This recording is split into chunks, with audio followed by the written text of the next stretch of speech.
Good afternoon, everybody. Nice to see you on this beautiful fall afternoon. We are now on day 35 of the Democrat government shutdown. The Democrats' obstructionism will break the record for the longest government shutdown in American history tonight. The Democrats are intentionally hurting American families, workers, and businesses with this shutdown to fight for free health care for illegal aliens and to appease their radical left-wing base. And it's a total disgrace. This past weekend, Americans traveling to weddings, funerals, vacations, and meetings faced significant flight disruptions at airports across the country because of staffing shortages. On Sunday alone, more than 5,000 flights traveling to and from U.S. airports were delayed.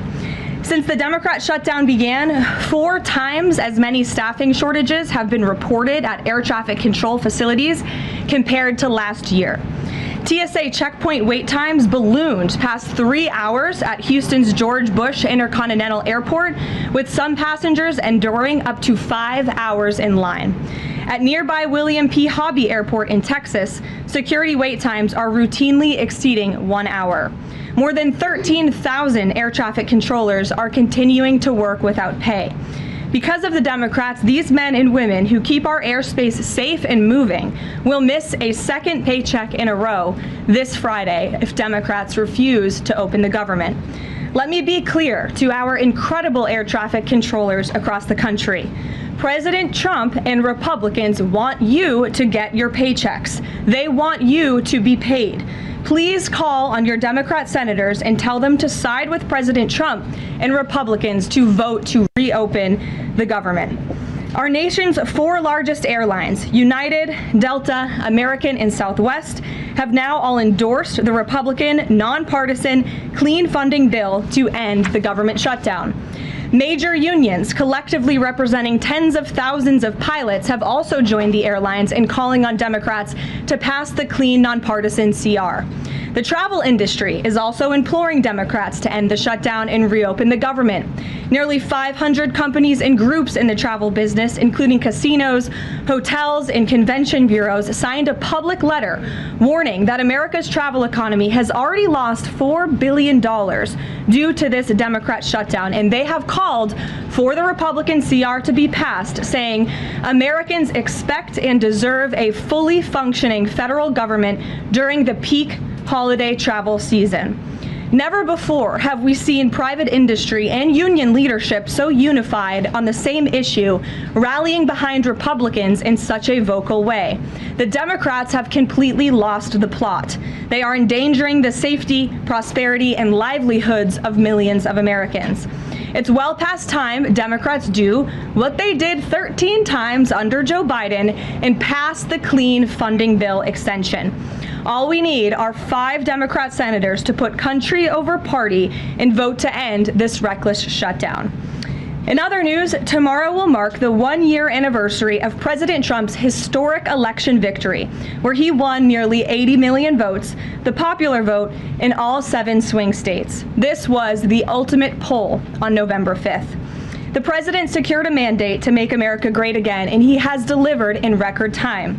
Never before have we had a president who has kept their promises like President Trump has. I'd like to go over a few of those with you. In less than 10 short months, President Trump signed the largest middle-class tax cut in history, including no tax on tips, overtime, and Social Security to put more money back into the pockets of the American people. The president ended the southern border invasion of the Biden administration, made our border the most secure in history, and he is carrying out the largest mass deportation campaign of illegal aliens in our nation's history to protect our homeland, just as promised. President Trump has aggressively taken on drug cartels by declaring them as foreign terrorist organizations and even blowing up narco-terrorists who have tried to poison the American people with fentanyl and other illegal narcotics. President Trump defeated the Biden inflation crisis, and he continues to implement a pro-growth, America First economic agenda to make America affordable again, and we are seeing the results of that every day.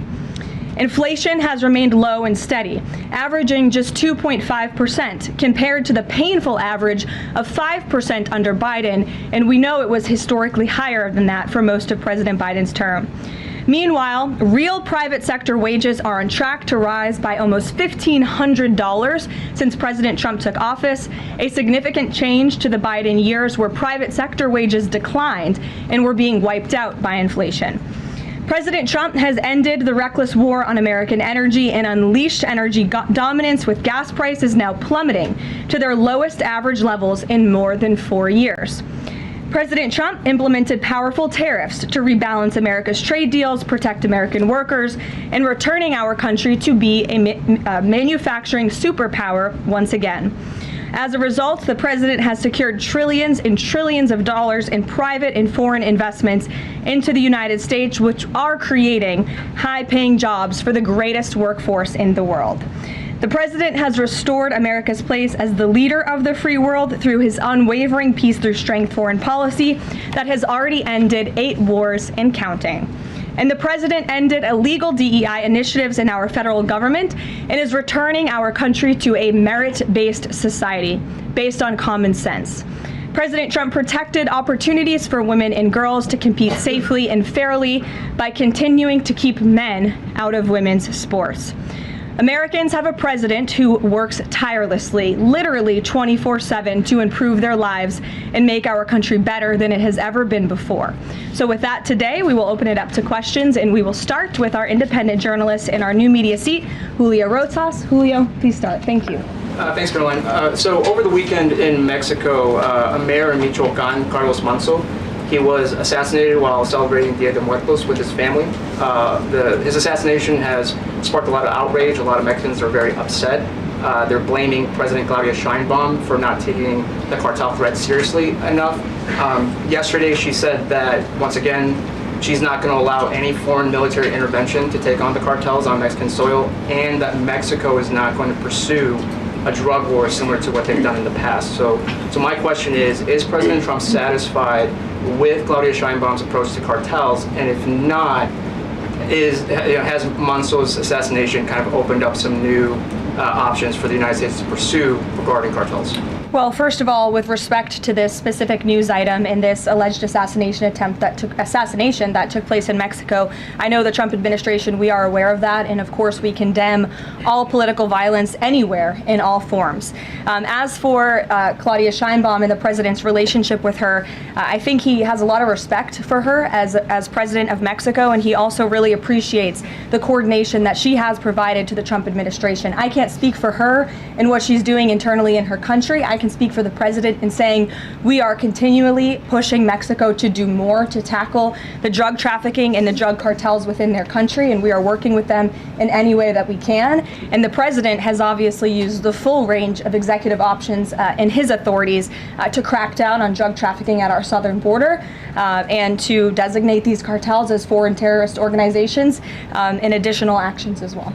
Just one more question. Sure. So at the Antifa roundtable that we were at just last month, myself and the other panelists made the recommendation to the president for, speaking of foreign terrorist organizations, to have Antifa not just be domestic terrorist organization, but be designated as a foreign terrorist organization since they have cells in other countries.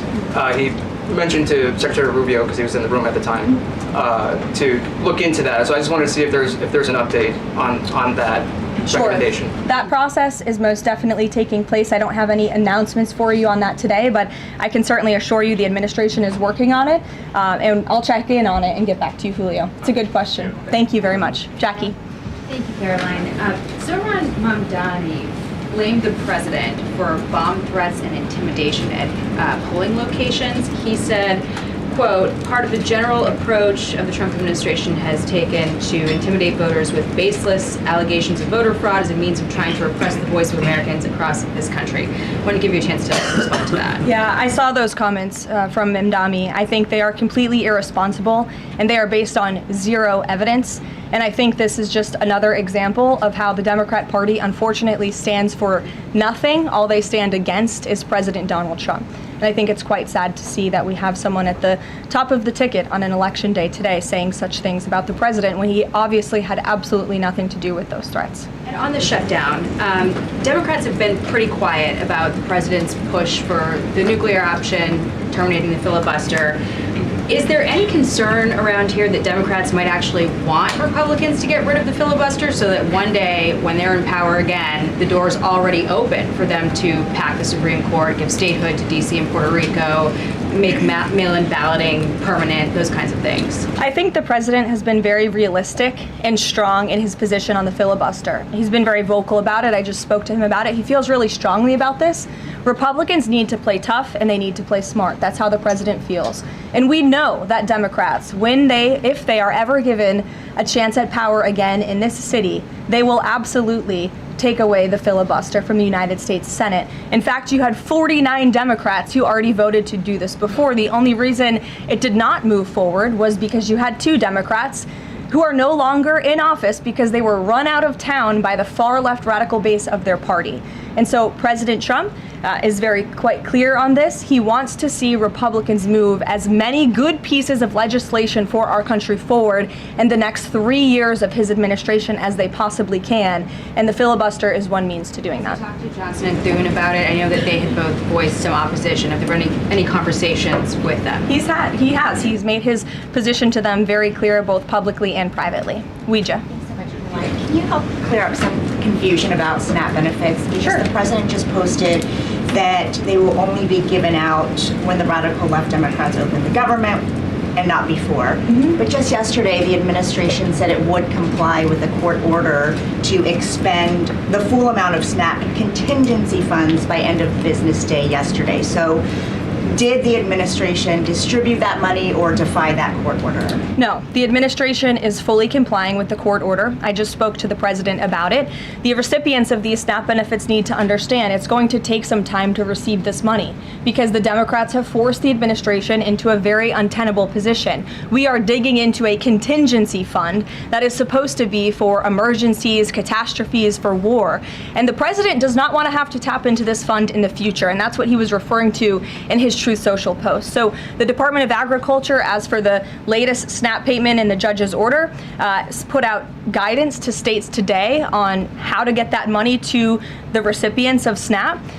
But it's going to take some time. The best way to get the full amount of SNAP benefits to those beneficiaries is for Democrats to reopen the government. So to anyone who is a SNAP beneficiary at home who needs that assistance, and the president was just saying, this is for people who are truly needy, who need food, who need this assistance from the United States government. Democrats are holding it up and making it difficult for the administration to get those payments out the door. So if you are at home and you want your SNAP benefits, call the Democrats and tell them to reopen the government. Blocking that contingency fund for the future if this shutdown lingers on? Look, the president does not want to have to continue to dip into a contingency fund that doesn't even have enough money, by the way, to fund the full program. It takes $9 billion to get the full scale of the benefits out the door. This contingency fund only has about $5 billion in it. So again, Democrats need to reopen the government so we can get these benefits out the door for people who truly need them. Kate. Thanks. The president suggested that if Mamdani wins, that he would cut federal funding to New York. How much funding would be impacted? What would be impacted there? Well, look, we won't get ahead of the election results, nor will I speak to what the president may do in the future. We'll see how tonight goes, and then I'll let him speak on it further. And why did the administration exclude Democratic lawmakers last week? There was a briefing about U.S. strikes on alleged drug trafficking boats. Why were those Democrats excluded?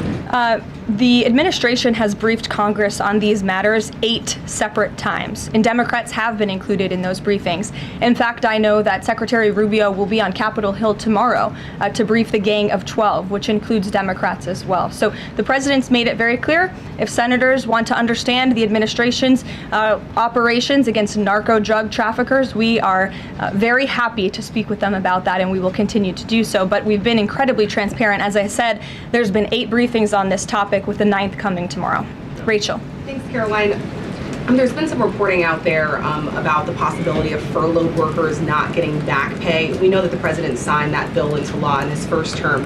Does the administration guarantee that all furloughed workers will get back pay? This is something we are very much open to discussing with Democrats as part of the discussions about the continuing resolution to keep the government open, and it's something that Republicans are talking with Democrats about right now. I won't get ahead of those negotiations or discussions. That's a possibility that may not happen, even though it's law. I just said Republicans in the White House are very much open to discussing this with Democrats. And then just one last question. As this government shutdown now drags on, about to make history as the longest government shutdown in American history, can you talk about what the president is personally doing to try to see an end to this? He's pushing Republicans to keep voting and to keep opening up the Senate floor to vote for the clean continuing resolution. He had the Senate Majority Leader and the House Caucus Leader, Hakeem Jeffries, here at the White House to talk about this in the very early stages, to give them a chance to come to their senses and avoid this entire government shutdown at the very beginning. And they chose not to. And I think it's been very clear to everyone in this room and to everyone across the country that the Democrats are playing partisan politics with our United States federal government. And all Republicans have wanted to do for the last 35 days is reopen the government. That has been the president's position since day one. It is his position today on day 35. And all we need are 5 common sense Democrats have a little bit of courage and come to the table and vote with Republicans. I saw Senator John Fetterman on television last night saying that he hopes more folks in his party will step up. And we certainly agree with him on that point. Sure. Karoline, the president posted on True Social that the voting underway in California is, quote, rigged. What evidence does he have of that, and what does it mean that mail-in ballots in that state are under legal and criminal review? By whom and why? And also, in this vein, does the White House still plan to issue an executive order banning mail-in voting, and what legal authority do you have to do that? The White House is working on an executive order to strengthen our elections in this country and to ensure that there cannot be blatant fraud, as we've seen in California with their universal mail-in voting system. It's absolutely true that there's fraud in California's elections. It's just a fact. It is just a fact. They have a universal mail-in voting system, which we know is ripe for fraud. And if you want to deny that, I'm happy to provide you all of the evidence for it. I'd be glad to send that to you after this briefing. By rigged? Fraudulent ballots that are being mailed in the names of other people, in the names of illegal aliens who shouldn't be voting in American elections. There's countless examples, and we'd be happy to provide them. As for executive action the White House is taking, yes, we are looking into that. And like any executive order, of course, any executive order the president signs is within his full executive authority and within the confines of the law. Stephen. Thank you, Karoline. I've got 2 questions I'd like to ask you about New York, but first I'd like to ask you about breaking news from the Attorney General.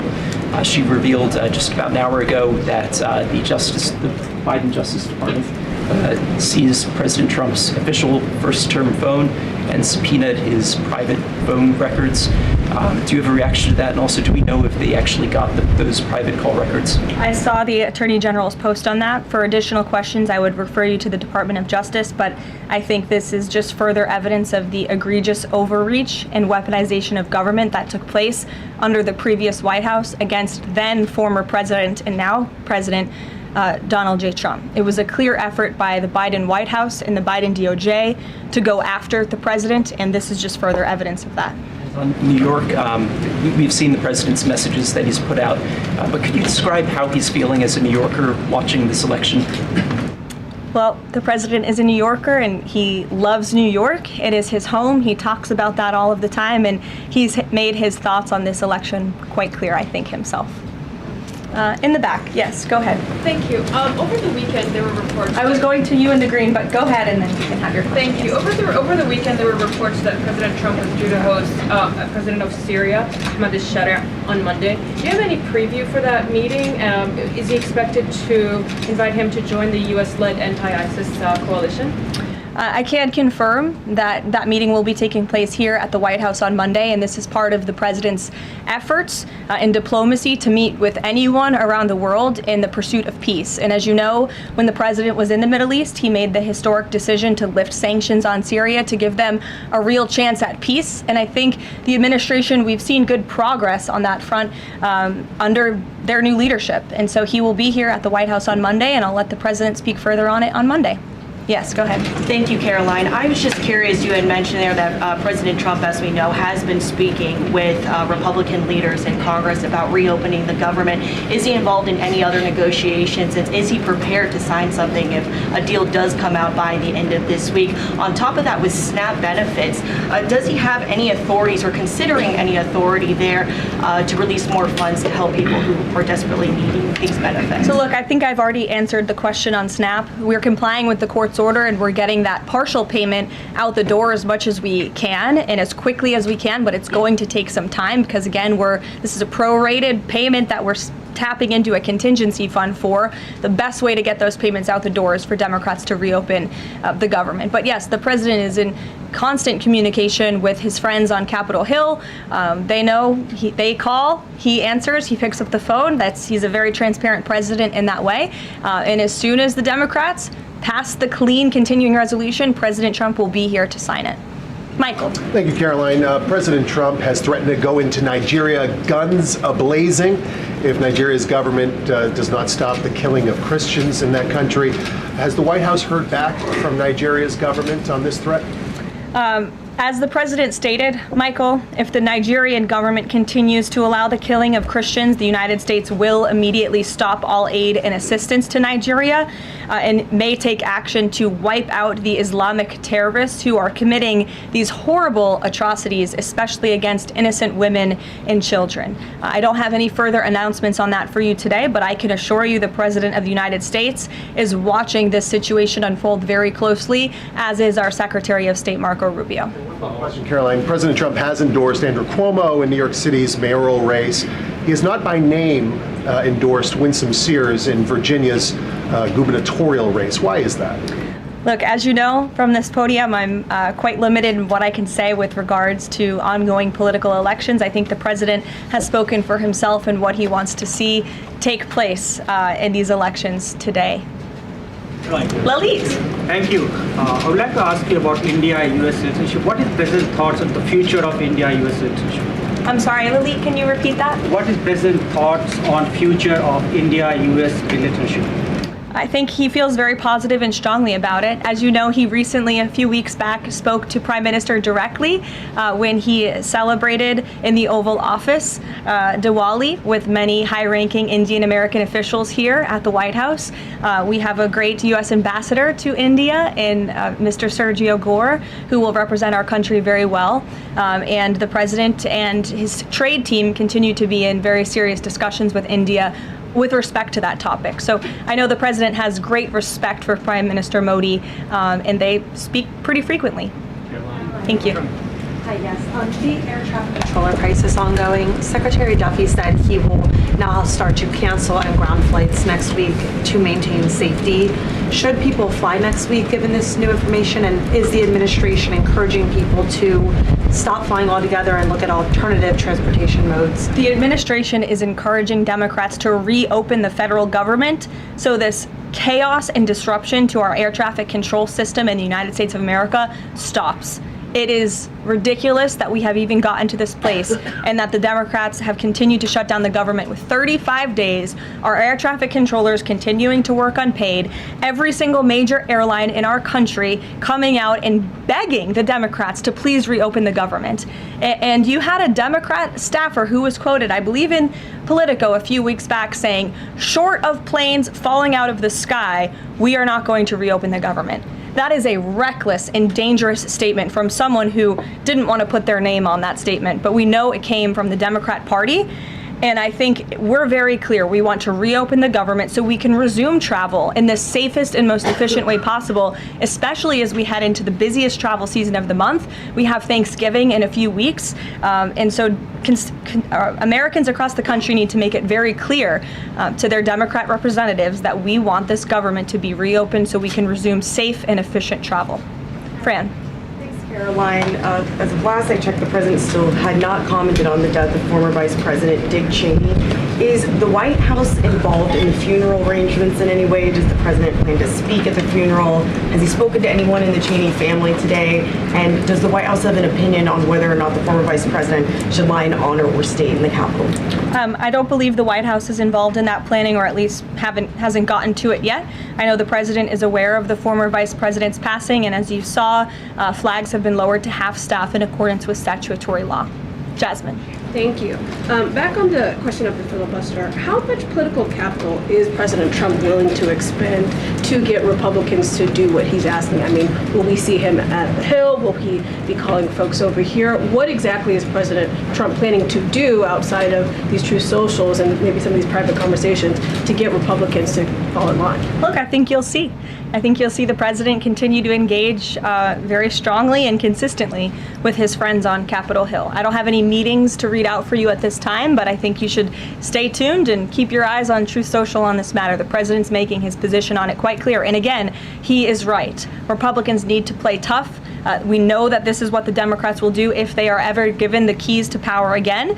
And he wants to pass as many good pieces of legislation as we possibly can for our country and for our people. That includes election integrity reforms. It includes additional tax policy. It includes, fixing our immigration system further in ways that only Congress can. And the president fears with a Democrat Party that is so radical and opposes everything he does and everything he says, this is the only option for Republicans to move forward. Karen. In a second question, President Trump said to CBS in the 60 Minutes interview that he did not know the Binance founder, which he pardoned. What exactly did he mean for that? I know it caused. He means he does not know him personally. He means he does not have a personal relationship with this individual. And when it comes to pardons, the White House takes them with the utmost seriousness, and the president understands the responsibility that he has as president to issue clemency and issue pardons to individuals who are seeking that. That's why we have a very thorough review process here that moves with the Department of Justice and the White House counsel's office. There's a whole team of qualified lawyers who look at every single pardon request that ultimately make their way up to the President of the United States. He's the ultimate final decision maker. And he was very clear when he came into office that he was most interested in looking at pardoning individuals who were abused and used by the Biden Department of Justice and were over-prosecuted by a weaponized DOJ. And the individual you're referring to, that was certainly the case. Even the judge in his case said that the sentencing that the Biden administration was asking for was egregious and went too far. And so the president is correcting that wrong, and he has officially ended the Biden administration's war on the cryptocurrency industry, and I think that's the message he sent with this pardon. Karen, yes. Back on the issue of back pay for furloughed workers, you said that the White House is open to discussing that with Democrats, but what would that discussion even be? There was a law, the president signed it in 2019.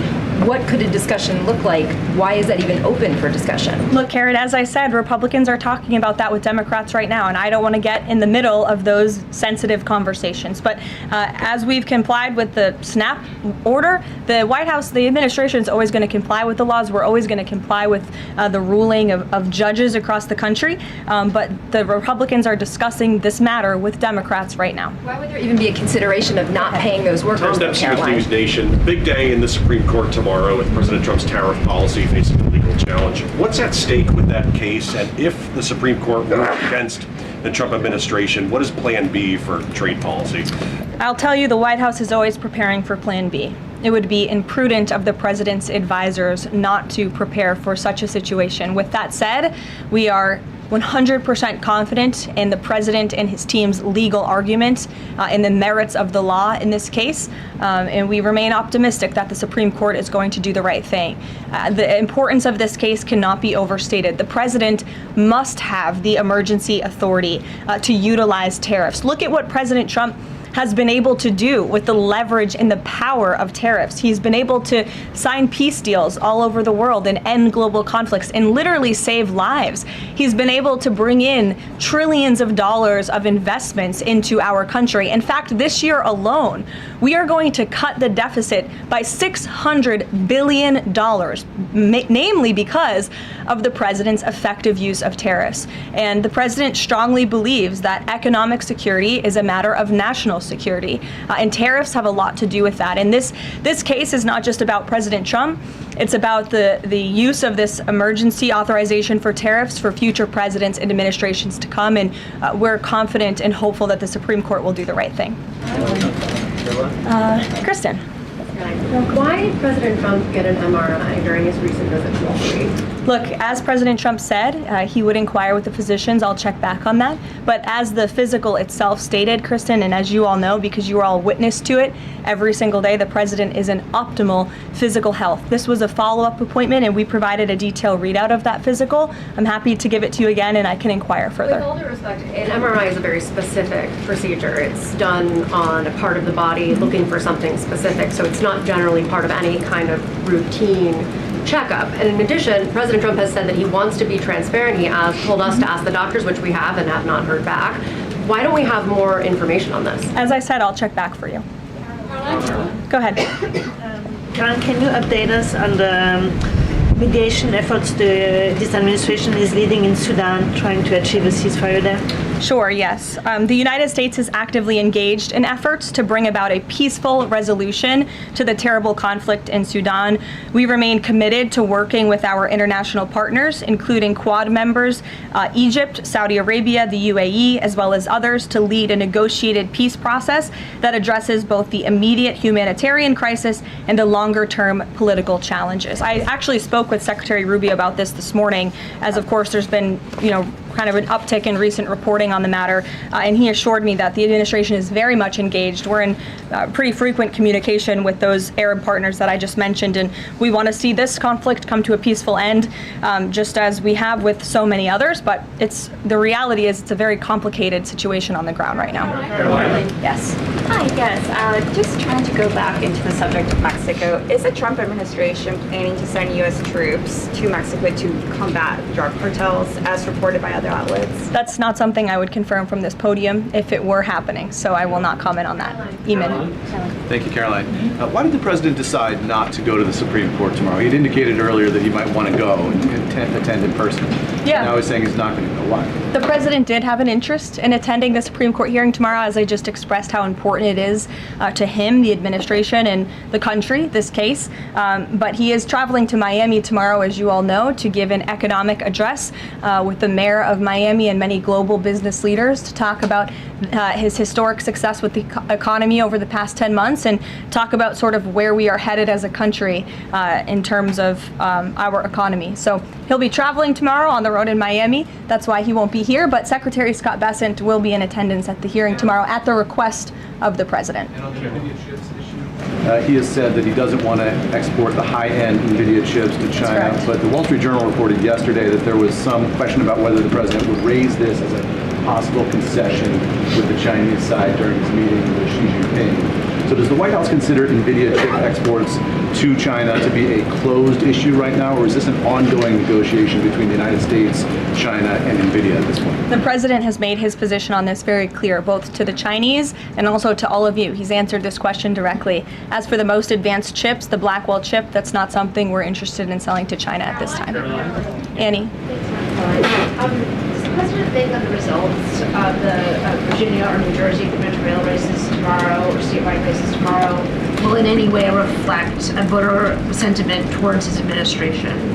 Look, Annie, I'm not at liberty to talk about the election results, and I certainly won't get ahead of them. I'm not going to engage in hypotheticals that may or may not happen tonight. We'll have to watch and see. And I'm sure you'll hear directly from the president tomorrow on that point. Quickly on Snap, just really quickly, is there anything that prompted the president's tweet this morning? Because it did seem quite different from some of his other communications about Snap.